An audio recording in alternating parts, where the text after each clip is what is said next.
नमस्कार, आज की बात में आपका स्वागत है। आज मैं पेरेंट्स को, माता पिता को सावधान करना चाहता हूं। आज की पहली खबर एक चेतावनी है। अगर आपका बच्चा फोन पर, लैपटॉप पर लगातार गेम खेल रहा है, अनजान लोगों से लंबी लंबी बातें करता है, बिना बताए घर से बाहर चला जाता है, उसकी आदतों में कुछ बदलाव दिखाई दे रहा है, तो आपको सावधान होने की जरूरत है। क्योंकि देश में एक मजहबी गैंग काम कर रहा है जो लालच देकर, मददगार बनकर, दोस्त बनकर बच्चों को बहलाकर उनका धर्म बदलवा देता है। आज जो फैक्ट सामने आए वो चिंता में डालने वाले हैं। गाजियाबाद में गेमी ऐप के जरिए 4 बच्चों के धर्मांतरण की कोशिश की जांच के दौरान यूपी पुलिस को चौंकाने वाले सबूत मिले। पता चला मजहबी गैंग का जाल यूपी, हरियाणा, पंजाब, गुजरात और महाराष्ट्र तक फैला हुआ है। मुंबई के पास मुंब्रा में इस गैंग ने 400 हिंदुओं को इस्लाम कबूल करवाया है। और यह दावा पुलिस का नहीं है। मजहबी गैंग का एक मेंबर एक बच्चे से बातचीत के दौरान खुद इस बात का खुलासा करता है। इस बच्चे के साथ फोन पर हुई मजहबी गैंग के इस मेंबर की बातचीत का पूरा ऑडियो टेप मेरे पास में है। इस बातचीत को सुनकर आप हैरान रह जाएंगे।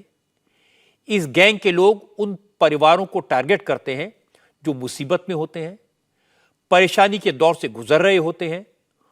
उन बच्चों को निशाना बनाते हैं जो कंप्यूटर पर गेम्स खेलते हैं और ज्यादातर वक्त ऑनलाइन रहते हैं। गैंग के मेंबर बच्चों को पैसे का लालच देते हैं, अच्छी नौकरी का लालच देते हैं, विदेश घुमाने का ऑफर देते हैं और शुरुआत होती है गेम में जीत दिलाने की गारंटी से। इस स्टोरी का एक एक डिटेल आज मैं आपको बताऊंगा। जब आप सुनेंगे कितने बड़े पैमाने पर धर्मांतरण का धंधा चल रहा है तो आप भी चौंक जाएंगे। गाजियाबाद में एक बच्चा जिम जाने के बहाने 5 बार नमाज के लिए मस्जिद जाता था। माता पिता को शक हुआ, बेटे का पीछा किया, हकीकत सामने आई। माता पिता ने पुलिस से शिकायत की तो मस्जिद के एक मेंबर को गिरफ्तार किया गया। पूछताछ में शाहनवाज का नाम सामने आया। पुलिस ने शाहनवाज से संपर्क किया, उसके बाद शाहनवाज गायब हो गया। अब पुलिस उसके खिलाफ लुकआउट नोटिस जारी करने जा रही है ताकि वो विदेश न भाग सके। शाहनवाज का बैकग्राउंड चेक किया गया तो पता चला कि वो मुंब्रा का रहने वाला है। इसी दौरान पुलिस को खबर मिली कि मुंब्रा में भी बड़े पैमाने पर धर्मांतरण का रैकेट चल रहा है। 400 हिंदुओं को कन्वर्ट किया गया है। अब यूपी पुलिस महाराष्ट्र पहुंची है। गाजियाबाद के डीसीपी निपुण अग्रवाल ने बताया कि मुंब्रा में कन्वर्जन के रैकेट की जानकारी पुख्ता है और पुलिस इसकी गहराई से तहकीकात कर रही है।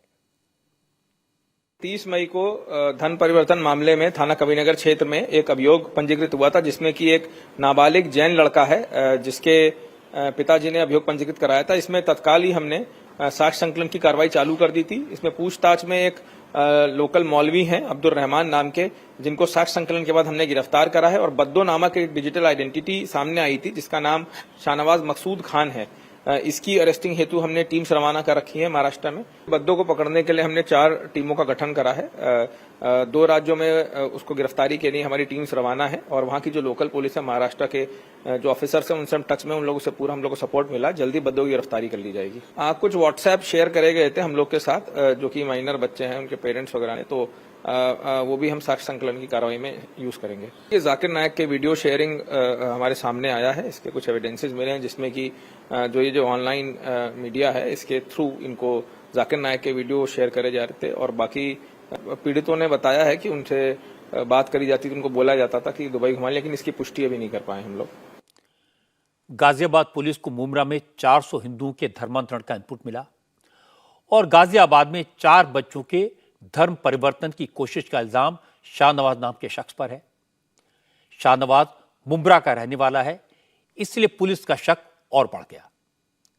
इसके बाद यूपी पुलिस की एक टीम को मुंब्रा भेजा गया। अभी पुलिस जांच कर रही है, लेकिन इंडिया टीवी को कुछ ऑडियो क्लिप्स मिली हैं। इनसे साबित होता है कि मुंब्रा में मजहबी गैंग बड़े पैमाने पर धर्मांतरण की मुहिम में लगा हुआ है। ये गैंग बहुत ही साइलेंट तरीके से, शातिराना अंदाज से काम कर रहा है। ये उन परिवारों को कांटेक्ट करता है जो किसी मुश्किल में होते हैं, आर्थिक तंगी से जूझ रहे हों, आपसी लड़ाई से जूझ रहे हों। इंडिया टीवी को जो ऑडियो क्लिप मिला है, इसमें एक शख्स पहले हिंदू बनकर एक लड़के से बात कर रहा है। वो इस लड़के को समझा रहा है कि इस्लाम कबूल करने में कितना फायदा है। वो ये दावा कर रहा है कि उसने मुंब्रा में अब तक 400 लोगों को इस्लाम कबूल करवाया है। ये शख्स लंबे वक्त से इस लड़के से बात कर रहा था। जब इसे भरोसा हो गया कि लड़का भी उस पर यकीन करने लगा है, तो उसने लड़के को बताया कि वो असल में हिंदू नहीं है, मुसलमान है। अगर वो पहले अपनी आइडेंटिटी बताता, पहचान जाहिर करता, तो लड़का उस पर यकीन नहीं करता और इसके बाद वो पहचान छुपाने के लिए बार बार माफी मांगता है और बताता है कि असली मजहब तो इस्लाम ही है और उसे पूरा यकीन है कि लड़का इस्लाम कबूल करके ही रहेगा। आप इस्लाम में दाखिल होके ही रहोगे क्योंकि टेंशन नहीं है और इसमें बहुत हेल्प भी मिलेगी। प्लस दूसरा क्या है मालूम है? हेलो, हाँ जी बोलो। एक तुमको आगे चल के प्लानिंग भी मिलेगी। किस चीज की प्लानिंग? किस चीज की प्लानिंग मतलब समझा नहीं। घर के कैसे जीने का, कैसे रहने का, जन्नत का रास्ता यही है इस्लाम और मुसलमान के अंदर ही है। यही तरीका है, वही तरीका दुनिया में कामयाब है, बाकी कोई कामयाब नहीं। हाँ समझ गए? हाँ। मैं पहुंचे हूँ और वो अंदर से मेरे आज 24 साल हो गया इस उम्र के अंदर। इस तरह का गैंग चलाने वाले पहले बड़े बड़े दावे करते हैं। इस शख्स ने यही किया। वो बताता है उसने 400 हिंदुओं को इस्लाम कबूल करवाया है। ये शख्स इस बच्चे से बार बार कहता है कि वो उसे अपने परिवार का मेंबर समझे, अपना समझे। वो लड़के और उसके परिवार का भला चाहता है। लड़का भी ये बात सुनकर हैरान है कि उसने 400 लोगों को इस्लाम कबूल करवाया है। इसलिए लड़का उससे बार बार पूछता है कि वो 400 लोग कहाँ रहते हैं। तो फोन करने वाला व्यक्ति खुलकर बताता है, दावा करता है कि वो राजस्थान का रहने वाला है। जोधपुर के अंदर उसने बड़े पैमाने पर धर्म परिवर्तन करवाया है, जाटों को मुसलमान बना दिया है। और इसके बाद इस शख्स ने एक और खुलासा किया। कहा पहले वो भी हिंदू था, 10 साल पहले उसने इस्लाम कबूल किया। अब वो खुद ज्यादा से ज्यादा हिंदुओं को इस्लाम कबूल करवाने की कोशिश में लगा हुआ है। ये शख्स लड़के कहता है कि उसने इस्लाम की खातिर अपनी 33 करोड़ की प्रॉपर्टी छोड़ दी थी। लड़का पूछता है आपको इस्लाम कबूल करके क्या मिला? तो बताता है कि ये तभी पता चलेगा जब तुम इस्लाम में आ जाओगे, तब पता चलेगा नमाज पढ़ने से कितना सुकून मिलता है। मेरे पास है ना कम से कम 400 लोग हैं इस्लाम कबूल किए हुए। अच्छा, मतलब राजस्थान के जोधपुर के लिए 400 लोग हैं मेरे भाई। तो मतलब आपसे मिल के फिर उन लोग ने इस्लाम कबूल किया ना? कौन? तुम्हारे अब्बा मेरे से नहीं मिले थे? नहीं ऐसा नहीं बोल रहा हूँ कि मतलब वो जो जोधपुर के जो आप बोल रहे हो, तो मतलब आपसे मिले होंगे। जाट कबीला है पूरा। क्या जाट लोग है, जाट। अच्छा हाँ जाट लोग है। उसने पहले मैं 3-4 बार गया था जोधपुर। हाँ। मैंने नहीं बताया कि भाई ये मुसलमान का तरीका है, ये हिंदू के तरीके से इसको बताया कि हिंदू में ऐसा है। हाँ। मेरी आज 32 से 35 करोड़ की प्रॉपर्टी थी, मालूम है?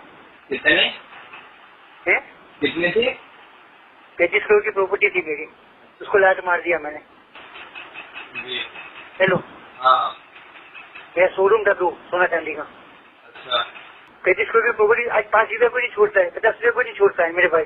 हाँ। इसमें कुछ है तो ही मैंने छोड़ा है।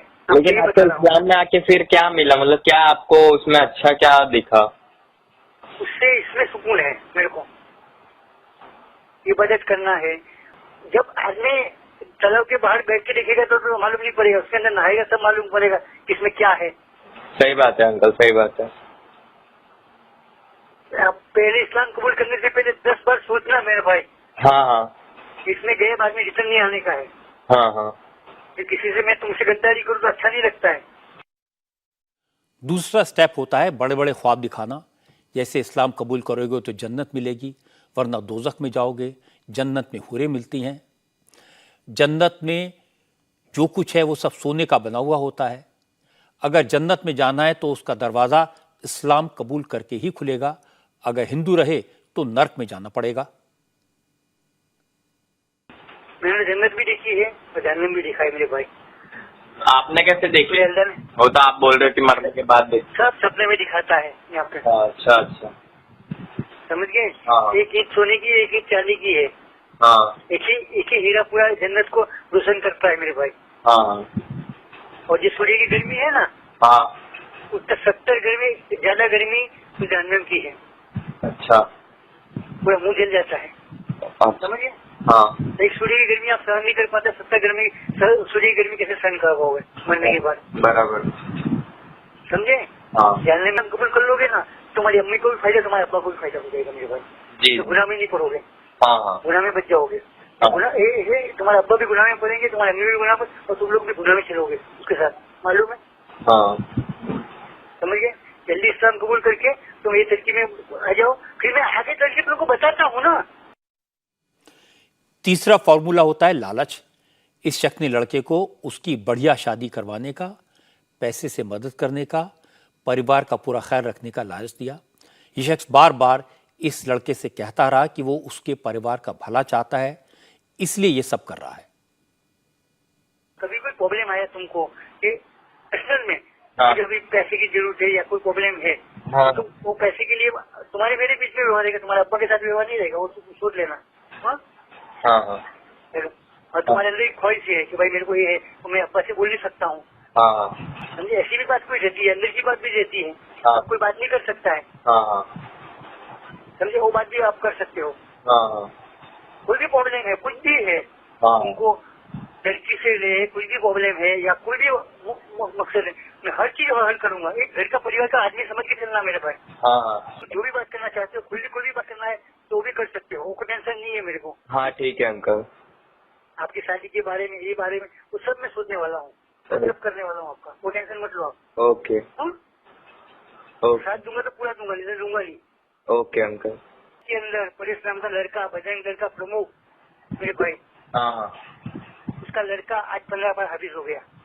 आप भी लोगों की मतलब हेल्प करते हो ना, जैसे जिसको इस्लाम कबूल करना है या जिसका ऐसा हाँ। हो तो आप मैं पैसे की हेल्प नहीं करता हूँ, मैं पैसे की हेल्प नहीं करता हूँ। नहीं मैं पैसे खाली की नहीं बोल रहा हूँ। एक रास्ता बताता हूँ। हाँ। पैसे की हेल्प दूसरे लोग करते हैं। अच्छा वही ना जफर भाई और वो सब ना, आपने जो बोला। या फिर प्रोफेसर है, अच्छा जफर भाई। तो वही पैसे की हेल्प करते हैं ना। नहीं, वो किसी को फोन करके उसको अरेंजमेंट कराते हैं, वो पूरा ग्रुप है उन लोग का। अच्छा। तो तुम्हारे अब्बा के सामने फोन मत करना, अलग रहकर फोन करना बस। हाँ हाँ ठीक है पक्का।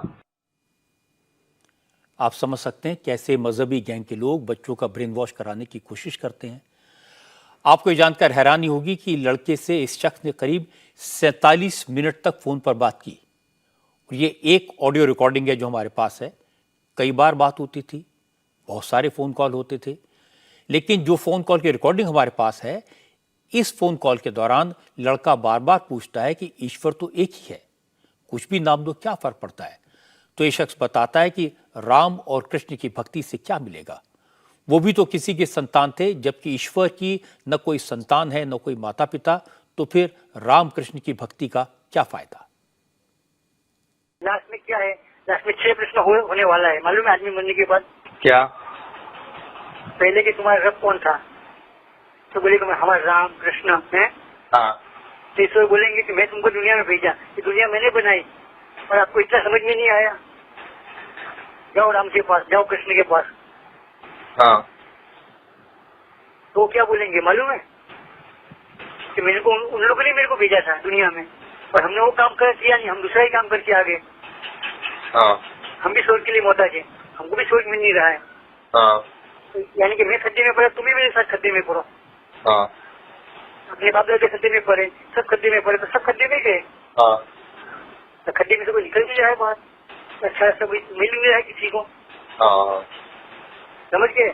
हाँ। कभी मिलना है तो मुंबई स्टेशन पे आओ, मेरे घर पे आओ, आप मिल के जा सकते हो, अकेले भी मिल के जा सकते हो। ठीक है। प्रॉब्लम है आपको? जी अंकल ठीक है। आप ना मेरे को ना व्हाट्सएप पे ना एड्रेस मैसेज कर देना अंकल, मैं आ जाऊंगा, मेरे को जब भी जरूरत पड़ेगी तो। कोई पैसे की जरूरत पड़ी, कोई प्रॉब्लम की जरूरत पड़ी, बेटा जी। ये महीना छोड़ के अगले महीने में कभी भी तुम आ जाओ। हाँ, हाँ ठीक है। मेरा बेटा है, मेरा बच्चा है, वो समझ के आना जी।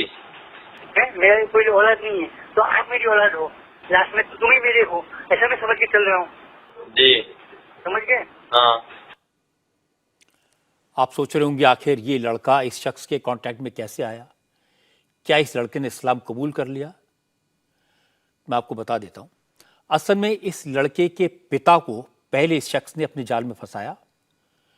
इस लड़के का फादर आर्थिक तंगी से गुजर रहा था। इस शख्स ने उसकी मदद के बहाने दोस्ती बढ़ाई, फिर धीरे धीरे उन्हें यह समझाया कि इस्लाम कबूल कर लोगे तो पैसे की सारी दिक्कत दूर हो जाएगी। परिवार को खबर नहीं लगी और एक दिन राजेश जानी घर छोड़कर चले गए। एक चिट्ठी छोड़ी कि वो अब कभी नहीं लौटेंगे, उन्होंने इस्लाम कबूल कर लिया है। तब परिवार को पता चला कि राजेश जानी अब महमूद रियाज बन गए हैं। परिवार में पत्नी, बेटा और एक बेटी थी। राजेश जानी उर्फ महमूद रियाज को इसी शख्स ने रहने के लिए अपना घर दे दिया, पैसे का इंतजाम कर दिया। इधर राजेश जानी का परिवार परेशान था। उन्होंने कुछ संगठनों से कांटेक्ट किया। गुजरात सनातन संघ उनकी मदद के लिए आगे आया। इस संगठन के नेता उपदेश राणा ने परिवार से कहा कि वो राजेश जानी से संपर्क करें, उन्हें भरोसा दिलाएं कि उनके इस्लाम कबूल करने से उन्हें कोई प्रॉब्लम नहीं है, बस वो घर लौट आएं। जैसे ही परिवार ने पिता को फोन किया, उसके बाद राजेश जानी और महमूद रियाज के बेटे के पास इस शख्स के फोन आने शुरू हो गए।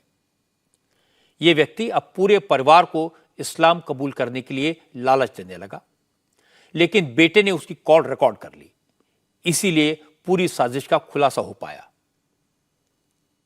देखिए, मुझे 25 या 26 मई में कॉल आया और जो सामने लड़की थी उसने अपना नाम दिया जानी बताया। उसने कहा भैया मैं आपको इंस्टा पर और फेसबुक पर फॉलो करती हूँ और मुझे आपका नंबर गूगल से मिला है, मैं आपसे बात करना चाहती हूँ। तो मैंने बोला कि बोलिए बहन।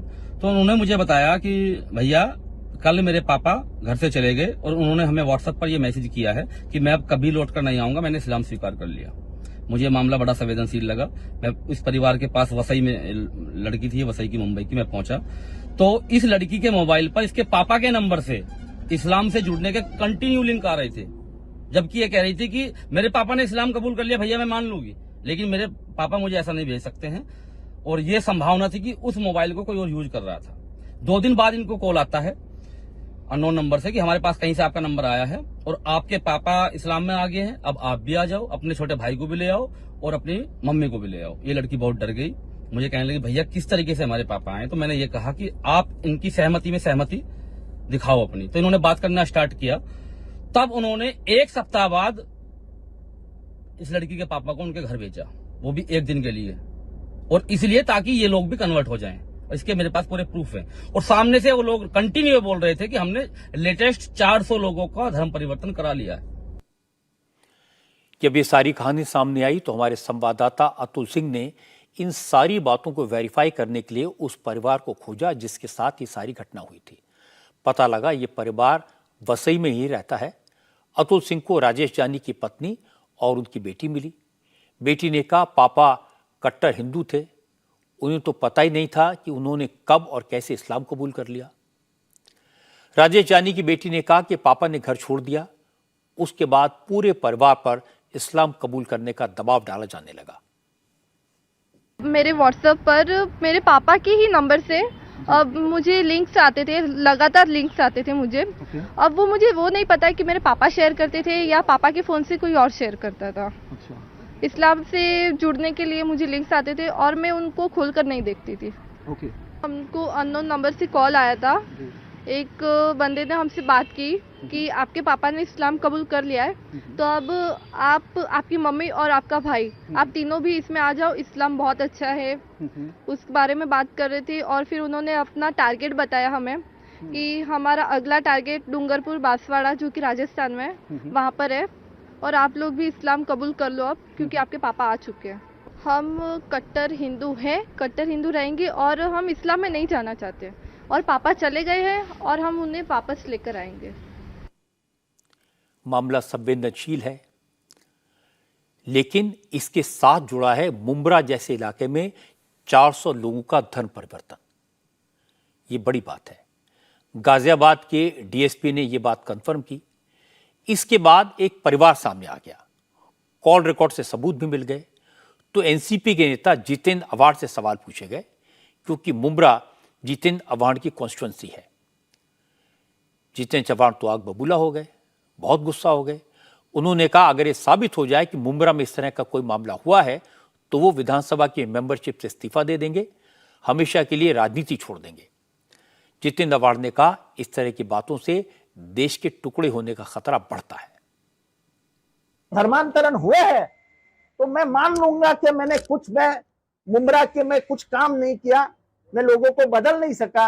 अगर 400 लोग हैं तो मैं कहता हूं मैं जिंदगी में राजनीति नहीं करूंगा, मैं जिंदगी में राजनीति नहीं करूंगा। मैं आज मेरा इस्तीफा आपके हाथ में देके रखता हूं, सभी के हाथ में देके रखता हूं कि अगर 400 का आंकड़ा पार किया धर्मांतरण का तो मेरा इस्तीफा आप जाके गवर्नर को और अध्यक्ष को देके आइए। मैं पवार साहब के हाथ में भी नहीं दूंगा, मैं आपके हाथ में दे दूंगा। इतना बड़ा बयान करके तुम महाराष्ट्र और किसी शहर को बदनाम नहीं कर सकते। आज वहां पे 5 लाख स्क्वायर फीट का काम चालू है, कल लोगों ने खरीदना बंद कर दिया तो उधर की इकोनॉमिक अवस्था क्या होगी? बिना समझे मुझे खाली सिर्फ धर्म के नाम पे झगड़े लगा के चुनावी वोट कैसे गिरेंगे, यही अगर तुम्हारी दृष्टि है तो भारत टूटने से बच नहीं सकता। ऐसे मामलों में हमेशा दोनों पक्षों की बात सुनना अच्छा होता है। हो सकता है कि ये नंबर 400 ना हो सकता है जितने चबाउंट को इस बात का अंदाजा ना हो कि धर्मांतरण के बारे में सिर्फ दावा नहीं किया गया, ऑडियो रिकॉर्डिंग के तौर पर सबूत भी सामने है। शायद वो ये ना कहते कि राजनीति छोड़ देंगे। 400 हो, 40 हो या 4, सवाल गंभीर है।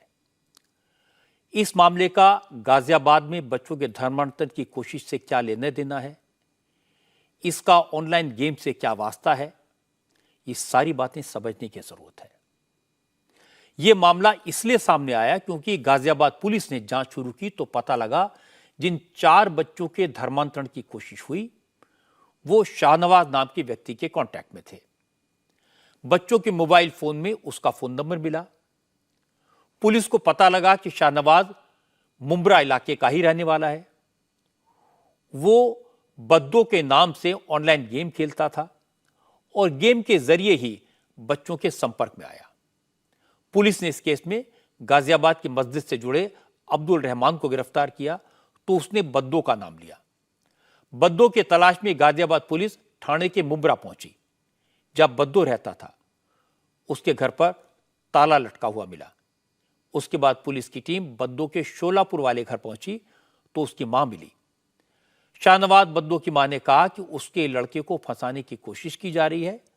वो तो सिर्फ अपने धर्म के बारे में अपने दोस्तों को बताता था, उसने किसी को धर्म परिवर्तन के लिए उकसाया नहीं।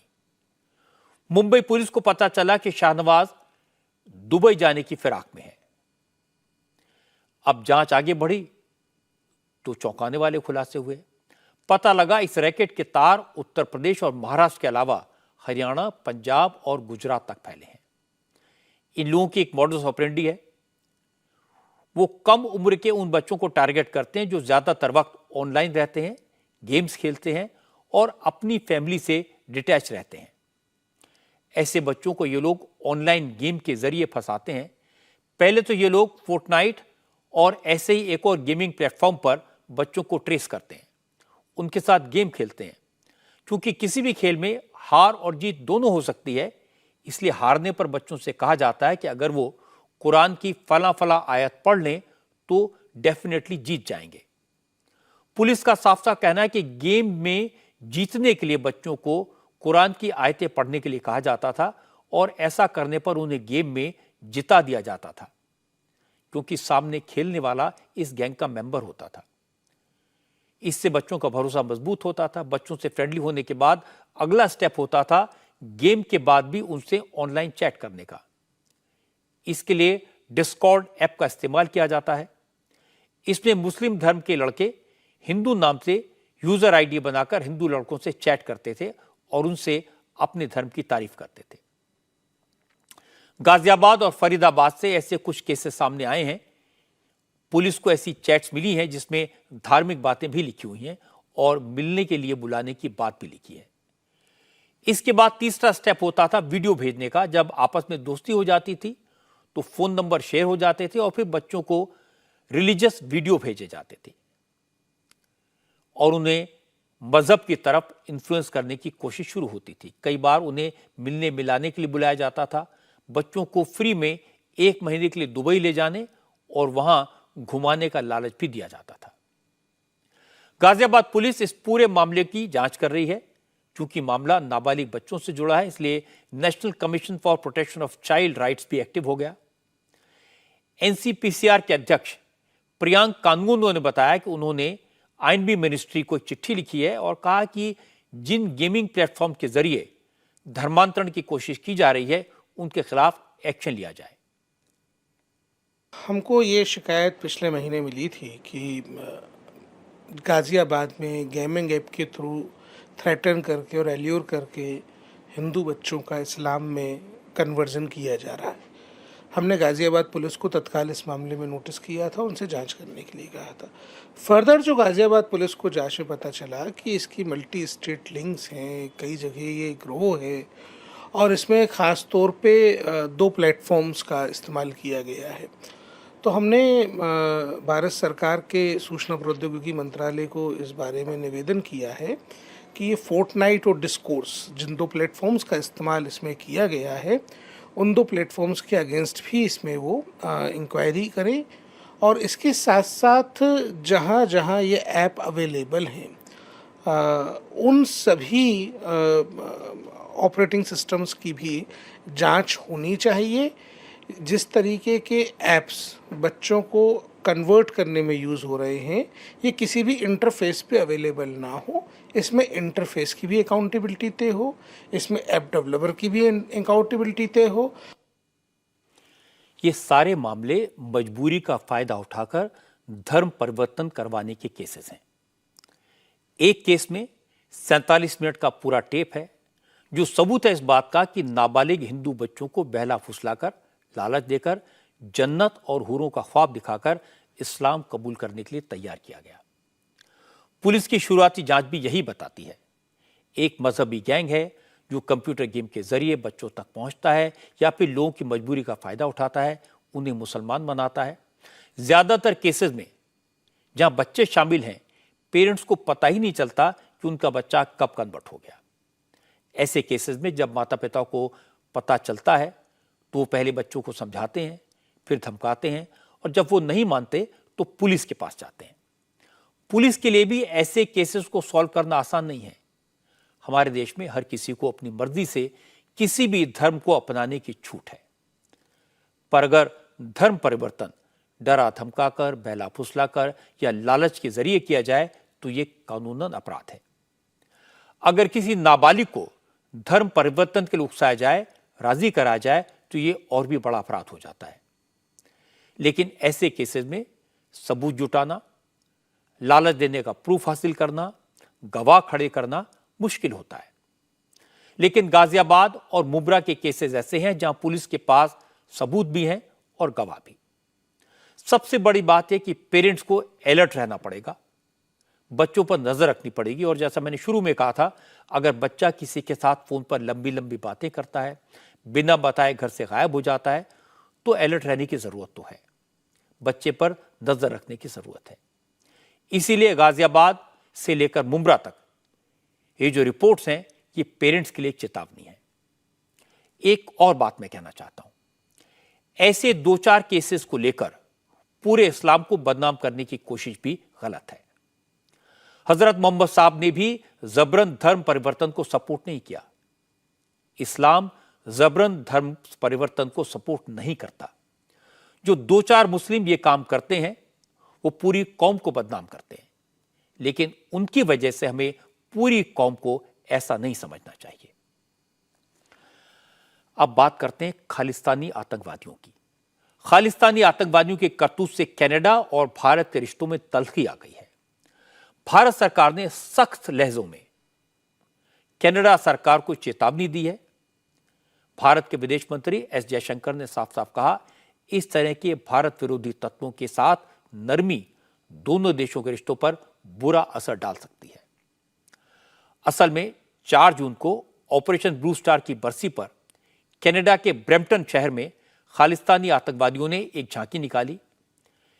इसमें भारत की पूर्व प्रधानमंत्री इंदिरा गांधी की हत्या के सीन को रिक्रिएट किया गया और इसके बाद इसके वीडियो को सोशल मीडिया पर वायरल किया गया। जाहिर है हंगामा तो मचना ही था। लोगों ने कनाडा की सरकार पर खालिस्तानी आतंकवादियों और अलगाववादियों को शह देने का, पनाह देने का, सपोर्ट करने का आरोप लगाया। कनाडा में भारत के हाई कमीशन ने कनाडा के विदेश मंत्रालय को चिट्ठी लिखकर इस घटना पर नाराजगी जाहिर की। भारत के हाई कमीशन ने कहा कि फ्रीडम ऑफ स्पीच का यह मतलब नहीं है कि किसी लोकतांत्रिक देश की नेता का इस तरह से अपमान किया जाए। इसके बाद आज विदेश मंत्री एस जयशंकर ने कहा कनाडा की सरकार वोट बैंक की सियासत की वजह से ऐसे लोगों को बढ़ावा दे रही है जो भारत का विरोध करते हैं। विदेश मंत्री ने कहा कि कनाडा में बार बार भारत विरोधी घटनाएं होती हैं। अगर कनाडा की सरकार ने इन पर रोक नहीं लगाई तो इसका असर दोनों देशों के रिश्तों पर पड़ेगा। We have a complaint about Canada. You know what I said earlier. हमें कनाडा से इस बात की शिकायत है कि वो अपने यहाँ खालिस्तानियों और हिंसा फैलाने वालों को पनाह देते हैं। यहाँ एक बड़ा मसला यह है कि कनाडा में लंबे समय से ऐसी ताकतों को बढ़ावा दिया जा रहा है और हमें इसके पीछे वोट बैंक के सिवा कोई और वजह होने की बात समझ में नहीं आती, क्योंकि जब आप उनका इतिहास देखते हैं तो ऐसी उम्मीद करते हैं कि वो इतिहास से सबक लेंगे, लेकिन लगता नहीं कि वो इतिहास से कुछ सीख रहे हैं। ये बेहद निंदनीय घटना है, लेकिन ऐसा पहली बार नहीं हुआ है और मुझे लगता है कि बड़ा मुद्दा ये है कि वहां पर हिंसा की वकालत करने वाले अलगाववादियों और उग्रवादियों को बढ़ावा दिया जा रहा है और मुझे लगता है कि ये हमारे रिश्तों के लिए ठीक नहीं है। मुझे लगता है कि कनाडा के लिए भी ये ठीक नहीं है। जब विदेश मंत्री ने इतना सख्त कमेंट कर दिया, साफ साफ लफ्जों में कनाडा की सरकार को चेतावनी दे दी, कांग्रेस हरकत में आई। कांग्रेस के महासचिव रणदीप सुरजेवाला ने कहा कि प्रधानमंत्री नरेंद्र मोदी सीधे कनाडा के प्रधानमंत्री से बात करके उन्हें चेतावनी क्यों नहीं देते। रणदीप सुरजेवाला ने कहा कि सरकार कनाडा के हाई कमिश्नर को बुलाकर इस घटना के लिए फटकार लगाए, क्योंकि इंदिरा गांधी इस देश की प्रधानमंत्री थी। इंदिरा गांधी की हत्या के सीन वाली झांकी निकालकर देश का अपमान किया गया है। श्रीमती इंदिरा गांधी इस देश की प्रधानमंत्री थी। श्रीमती इंदिरा गांधी ने अपनी कुर्बानी इस देश के लिए दी। देश के प्रधानमंत्री माननीय नरेंद्र मोदी जी को चाहिए कि वो टेलीफोन उठाएं और कनाडा के अपने काउंटर पार्ट से बात करें और प्रोटेस्ट दर्ज करें। विदेश मंत्रालय को कनाडा के जो एम्बेसडर हैं हिंदुस्तान में, उनको बुलाकर अपना प्रोटेस्ट लॉन्च करना चाहिए और स्पष्ट शब्दों में, वो कनाडा हो, जर्मनी हो या दूसरा कोई देश हो, जहां भारत विरोधी गतिविधियां होंगी जिनका सीधा असर पंजाब की शांति पर पड़ता है, उनके खिलाफ कार्रवाई होनी चाहिए और उन देशों को स्पष्ट तौर से कह देना चाहिए कि भारत विरोधी गतिविधियां जो फॉरेन सॉइल पर होती हैं उन्हें कभी स्वीकार नहीं करेगा। एस जयशंकर ने अच्छा किया, कनाडा को खुली चेतावनी दी। इंदिरा गांधी न सिर्फ भारत की प्रधानमंत्री थी, वो दुनिया की एक प्रतिष्ठित लीडर थी। उनकी निर्मम हत्या करने वालों का ग्लोरिफिकेशन दुनिया के किसी भी हिस्से में हो, ये बर्दाश्त नहीं किया जा सकता। कनाडा में एक भारत विरोधी ग्रुप है जो कभी किसान के नाम पर, कभी खालिस्तान के नाम पर लगातार भारत को बदनाम करता है, भारत में हिंसा फैलाने वालों को सपोर्ट करता है, उन्हें उकसाता है। कनाडा की सरकार को ऐसे लोगों पर लगाम लगानी चाहिए, ये उनकी जिम्मेदारी है। भारत के लोगों की भावनाओं का सम्मान कैसे करना है, ये कनाडा को अपने पड़ोसी देश अमेरिका से सीखना चाहिए। आज एस जयशंकर ने राहुल गांधी को भी नसीहत दी।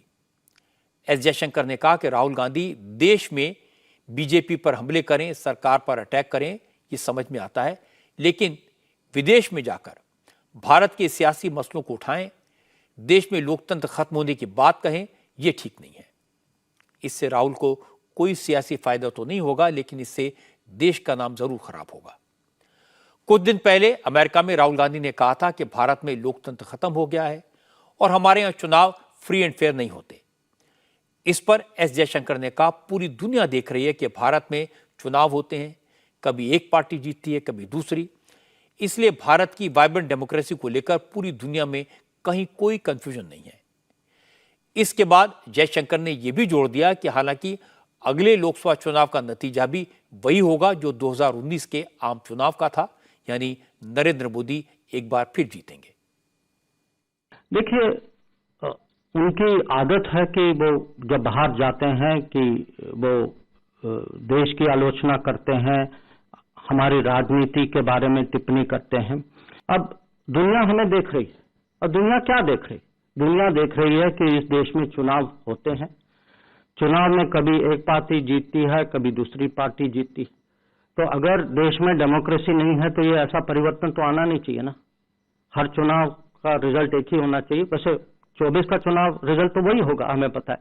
हाँ, पर अगर आप देखें जो ये पूरा नैरेटिव जो है, ये हमारे यहाँ एक देश में नैरेटिव बना है, और जब ये नैरेटिव देश में नहीं चलता या कम चलता है तो इसको बाहर ले जाते हैं, और उनकी अपेक्षा है कि बाहर का सपोर्ट जो है वो देश में चलेगा। मुझे लगता है कि यहाँ आम नागरिक जो है, जो देखिए हमारे यहाँ जितनी भी आप बीच में हमारे यहाँ डेमोक्रेसी है, आपका कुछ भी होगा, मेरा कुछ भी होगा, आपकी पॉलिटिक्स कुछ होगी, हमारी कुछ होगी। हमें देश में जो करें मुझे इसमें कोई इतराज नहीं, पर मुझे नहीं लगता कि बाहर जाके देश की पॉलिटिक्स को बाहर ले जाना देश के हित में नहीं, और मुझे नहीं लगता कि उनकी क्रेडिबिलिटी उसके कारण बढ़ेगी। विदेश मंत्री के बयान पर कांग्रेस ने सवाल उठाया। अधीर रंजन चौधरी ने पूछा, आखिर जयशंकर को 1 साल बाद होने वाले चुनाव का नतीजा अभी से कैसे पता हो गया? क्या उनकी चुनाव आयोग से कोई सांठगांठ है? अधीर रंजन चौधरी ने कहा कि जयशंकर प्रधानमंत्री से क्यों नहीं पूछते कि वो विदेश जाकर देश का अपमान क्यों करते हैं। हो सकता है कि वो हमें इलेक्शन कमीशन से उनके बातचीत हो रहे हैं जयशंकर जी की, इन्हें कैसे पता चलेगा कि कौन सा जीतेगा? यही डेमोक्रेसी इन लोगों को मानते हैं। इस तरीके की डेमोक्रेसी मानते हैं कि लोग वोट दान करने के पहले ही वो चुनावी नतीजा बोलने में सक्षम हो जाते हैं। यही जयशंकर जी की राय में डेमोक्रेसी है। और जयशंकर जी को अमेरिका में यह पूछना चाहिए कि किसी लिए मोदी जी को अमेरिकी सरकार ने वीजा देना बंद कर दिया था। इस मामले में स्मृति ईरानी ने जो कहा वो भी सुनने लायक है। स्मृति ईरानी ने कहा कि राहुल गांधी अमेरिका में एक ऐसे आदमी से मिले जो दुनिया भर में सरकारों को अस्थिर करने के लिए बदनाम है। स्मृति ईरानी ने कहा कि राहुल गांधी मोदी सरकार के खिलाफ साजिश रचने के लिए अमेरिका गए थे। उन्होंने पूछा कि राहुल गांधी मोहब्बत की जो दुकान खोलने की बात करते हैं उसमें अपने देश के प्रति प्रेम क्यों नहीं दिखाई देता। ये कैसा इश्क है जो देश से नहीं अपनी पॉलिटिकल सियासत से है? ये कैसी मोहब्बत है जो सिखों का नरसंहार करे? ये कैसी मोहब्बत है जो कोयला लूटे, चारा लूटने वालों के साथ हाथ मिलाए? ये कैसी मोहब्बत है जो सिंगोल का अपमान करे? ये कैसी मोहब्बत है जो अपने ही पार्लियामेंट का बहिष्कार करे? ये कैसी मोहब्बत है जो तब नहीं बोलती जब केरला स्टोरी आती है? ये कैसी मोहब्बत है जो चुप हो जाती है जब राजस्थान में महिला के खिलाफ रेप की गतिविधि बढ़ती है? ये कैसी मोहब्बत है जो उनसे हाथ मिलाती है, उनको गले लगाती है जो हिंदुस्तान को कोसते हैं? ये कैसी मोहब्बत है जो देश की राजधानी में भारत तेरे टुकड़े हों ऐसे बोल बोलते हैं? ये कैसी मोहब्बत है? रणदीप सुरजेवाला ने स्मृति ईरानी को जवाब दिया। सुरजेवाला ने कहा कि विदेशी दौरों पर नरेंद्र मोदी भी भारतीय मूल के लोगों से मिलते हैं। अगर राहुल गांधी भी अमेरिका में इंडियन ओरिजिन के लोगों से मिले तो यह गलत कैसे हो गया? संविधान और संवैधानिक संस्थाओं पर जो एक सुनियोजित और नीतिगत हमला हो रहा है उसे अगर उजागर किया जाए, हमारे भारत के उन सब एम्बेसडर्स के सामने जो भारत के पैदा हुए नागरिक हैं, हमारे एनआरआई साथी हैं, अगर सच को सच ना कहा जाए तो क्या झूठ का आवरण दे दिया जाए? मैं इस बात से तो सहमत नहीं हूं कि राहुल गांधी को विदेश में जाकर भारत की आलोचना करने का हक नहीं है। आज के डिजिटल जमाने में इस बात से कोई फर्क नहीं पड़ता कि बात भारत में कही जाए या विदेश में। सब कुछ सब जगह दिखाई देता है, सब कुछ सब जगह सुनाई देता है। पर राहुल गांधी का यह कहना कि भारत में चुनाव फ्री एंड फेयर नहीं होते, यह बिल्कुल गलत है। इस पर आपत्ति है। पूरी दुनिया भारत की लोकतांत्रिक व्यवस्था, इतने बड़े देश में चुनाव कराने के तरीके की तारीफ करती है। सच बात तो है कि हमारे देश में चुनाव व्यवस्था में समय के साथ बहुत सुधार हुआ है। अब बूथ कैप्चरिंग नहीं होती, कैंडिडेट्स को किडनैप नहीं किया जाता, अब उतने बाहुबली चुनाव भी नहीं लड़ते, चुनाव के दौरान हिंसा की घटनाएं कम होती हैं। अब देश की जनता निडर होकर वोट देती है और अपनी सरकार चुनती है। ये भारत के लिए गौरव की बात है। राहुल गांधी को यह नहीं भूलना चाहिए कि इसी सिस्टम से, इसी चुनावी प्रक्रिया से कांग्रेस ने कई बार सरकारें बनाई और सरकारें चलाई। आज दिल्ली में एलजी और अरविंद केजरीवाल का झगड़ा एक बार फिर सामने आ गया और इस बार पब्लिकली। आज गुरु गोविंद सिंह इंद्रप्रस्थ यूनिवर्सिटी के ईस्ट दिल्ली कैंपस का उद्घाटन होना था। एलजी के सक्सेना और चीफ मिनिस्टर अरविंद केजरीवाल दोनों उद्घाटन के लिए पहुंच गए। दोनों ने मिलकर उद्घाटन भी कर दिया, लेकिन इस दौरान हंगामा हुआ क्योंकि बीजेपी और आम आदमी पार्टी दोनों के कार्यकर्ता इस समारोह में पहुंच गए। पहले तो दोनों पार्टियों के सपोर्टर्स ने यूनिवर्सिटी के गेट पर ही एक दूसरे के खिलाफ नारेबाजी की। इसके बाद जब विश्वविद्यालय के अंदर ऑडिटोरियम में कार्यक्रम शुरू हुआ तो वहां भी नारेबाजी हुई। केजरीवाल ने माइक संभाला तो बीजेपी कार्यकर्ताओं ने हूटिंग की। जवाब में आम आदमी पार्टी के लोगों ने भी नारे लगाए। शिक्षा में तो हमने एक तरह से दिल्ली में एक मॉडल तैयार कर दिया, एक तरह से एक सिस्टम तैयार कर दिया। भैया दिल्ली के सरकारी स्कूल बहुत अच्छे कर दिए, नतीजे भी 97। कोई बात नहीं, बाद में बोल लेना, हाथ जोड़ के।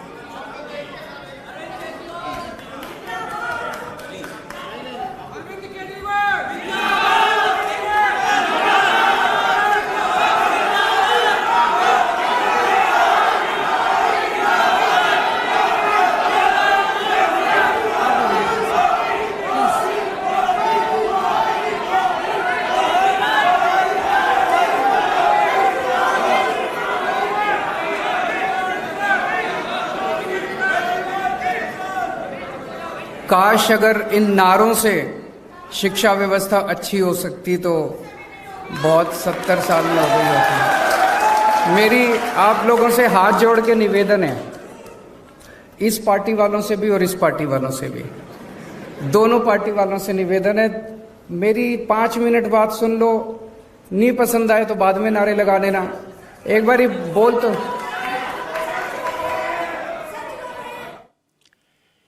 पहले केजरीवाल जिंदाबाद के नारे लगे, फिर उसके काउंटर में मोदी मोदी के नारे लगे और इसके बाद दिल्ली की शिक्षा मंत्री आतिशी भी इसी तरह की नारेबाजी के कारण भाषण नहीं दे पाई। जब एलजी के सक्सेना बोलने के लिए खड़े हुए तो आम आदमी पार्टी के कार्यकर्ताओं ने उन्हें भी नहीं बोलने दिया। आज जरूरत है कि हमें हमारी यूनिवर्सिटी को इस तरह तैयार करने की जरूरत है कि बाहर के स्टूडेंट्स हमारे यहाँ पढ़ने के लिए आए, ना कि हमारे स्टूडेंट्स वहां जाएं। और जब तक हम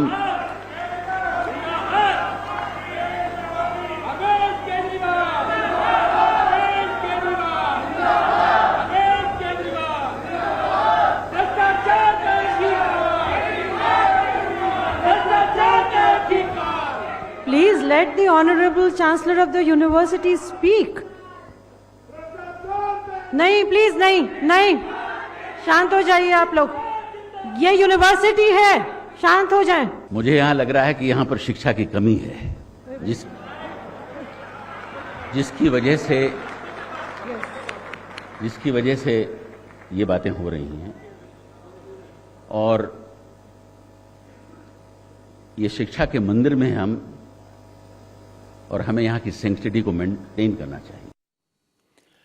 मुझे लगता है विश्वविद्यालय के कैंपस के उद्घाटन के अवसर को राजनीतिक अखाड़ा नहीं बनाया जाना चाहिए था। न आम आदमी पार्टी के नेताओं को केजरीवाल के नारे लगाने की जरूरत थी और न ही बीजेपी के लोगों को अपना जय जयकार करने की आवश्यकता थी। एलजी ने उद्घाटन किया, मुख्यमंत्री को मुख्य अतिथि बनाया गया, तो इतनी हाय तौबा किस बात की? कैंपस का उद्घाटन कौन करता है, इससे वहां पढ़ने वाले विद्यार्थियों को क्या फर्क पड़ता है? ध्यान तो इस बात पर देना चाहिए कि कैंपस में पढ़ने वालों को और वहां पढ़ाने वालों को अच्छी सुविधाएं मिल पाती हैं या नहीं। एक दर्दनाक खबर आपके साथ शेयर करना चाहता हूं। आज ठाणे में हुई एक महिला की हत्या ने एक बार फिर श्रद्धा वालकर के मर्डर की याद दिला दी। ठाणे में एक शख्स ने अपनी लिव इन पार्टनर की हत्या करके उसकी लाश को 100 टुकड़ों में काटा। उसके बाद बॉडी को डिस्पोज ऑफ करने के लिए पेड़ काटने वाले कटर से उसे छोटे छोटे टुकड़ों में काटा। उसके बाद मांस को हड्डियों से अलग करने के लिए लाश के टुकड़ों को कुकर में उबाला, फिर हड्डियां अलग करके उबले हुए मांस को मिक्सी में पीसा और फिर उसे फ्लश में बहा दिया। ये शख्स कई दिन से धीरे धीरे लाश को ठिकाने लगा रहा था, लेकिन जब फ्लैट से बदबू आनी शुरू हुई तो पड़ोसियों ने पुलिस को खबर की। पुलिस ने फ्लैट खुलवाया तो वहां का हाल देखकर पुलिस वाले भी दंग रह गए। पुलिस ने इस फ्लैट से खून से भरे टब में महिला के बॉडी पार्ट्स, कुकर में उबाले गए मांस के टुकड़े और पेड़ काटने वाला कटर बरामद किया। जांच में पता लगा कि 56 साल का मनोज 32 साल की सरस्वती के साथ 5 साल से लिव इन में था। मनोज का परिवार वालों से कोई संपर्क नहीं है, जबकि सरस्वती अनाथ थी। कुछ दिनों से दोनों के बीच में झगड़ा हो रहा था और गुस्से में आकर मनोज ने सरस्वती की हत्या कर दी। आज जिस वक्त पुलिस फ्लैट की तलाशी ले रही थी, उस वक्त हत्यारा मनोज अपने फ्लैट पहुंचा। पुलिस को देखकर वो भागने लगा, लेकिन उसे गिरफ्तार कर लिया गया।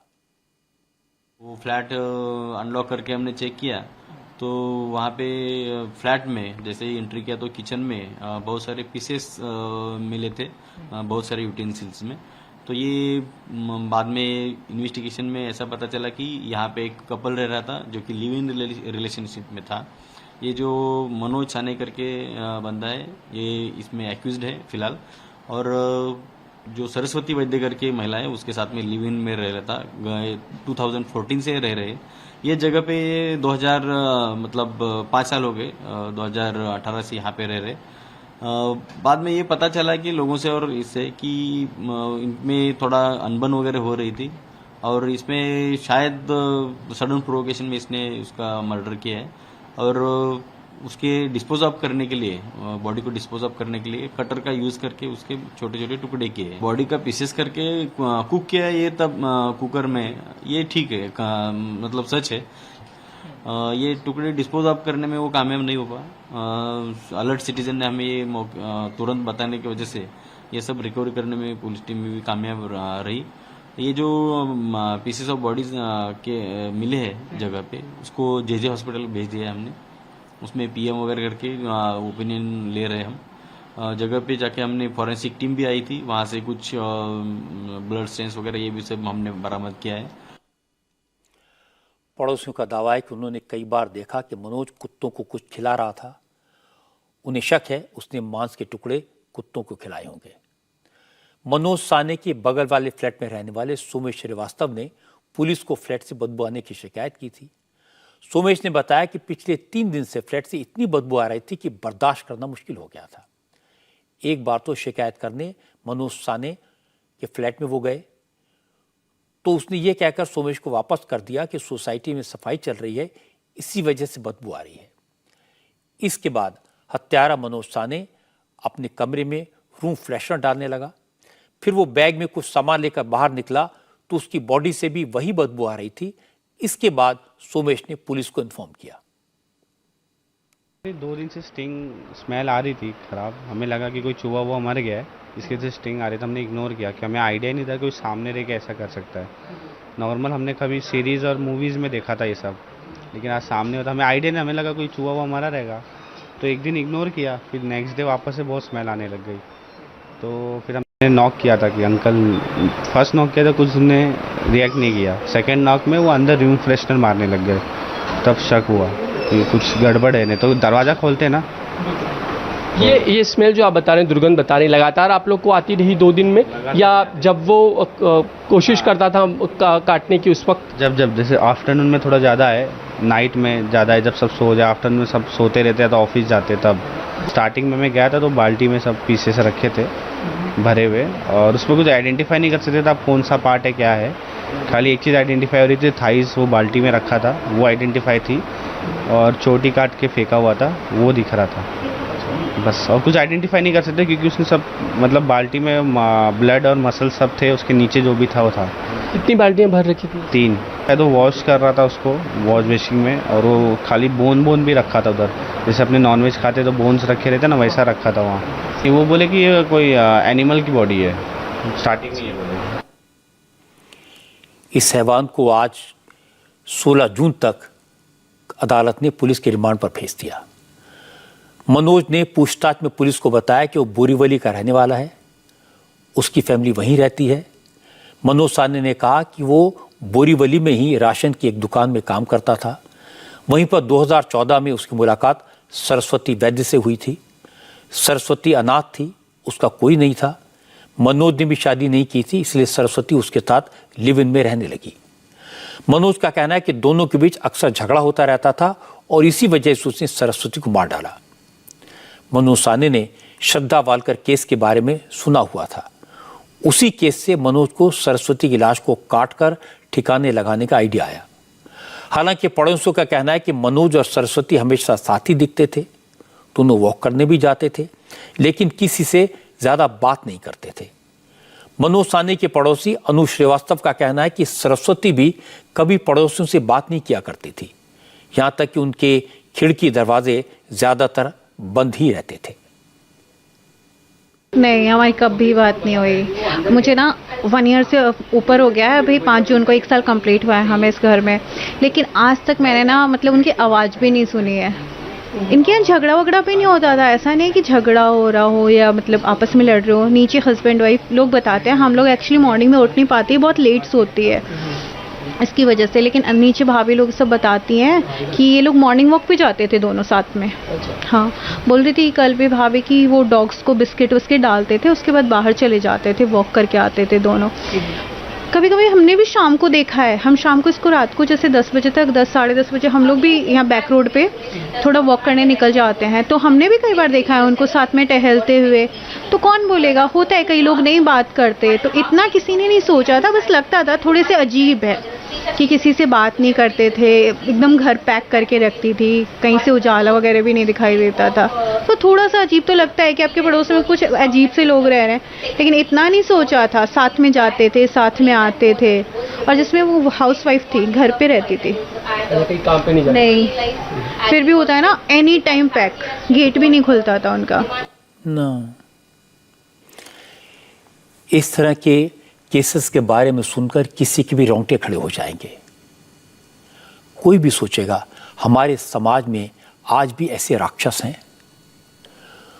कोई अपनी लिव इन पार्टनर के साथ, अपनी दोस्त के साथ ऐसी क्रूरता, ऐसी हैवानियत कैसे कर सकता है? इसके बारे में सोचकर ही हैरानी होती है, और ये पूरे समाज के लिए चिंता का विषय है। कुछ और खास खबरें आपको बता दूं। आज रिजर्व बैंक मॉनेटरी पॉलिसी में कोई बदलाव नहीं किया गया, रेपो रेट नहीं बढ़ाया गया, इसलिए आपके बैंक लोन की EMI पर कोई फर्क नहीं पड़ेगा। हालांकि RBI के गवर्नर शक्तिकांत दास ने कहा उनके लिए महंगाई की चुनौती कम नहीं हुई है, लेकिन सरकार फिलहाल जनता पर कोई बोझ नहीं डालना चाहती। RBI ने आज बताया कि 2000 के 50% नोट सिस्टम से वापस बैंकों में पहुंच गए हैं।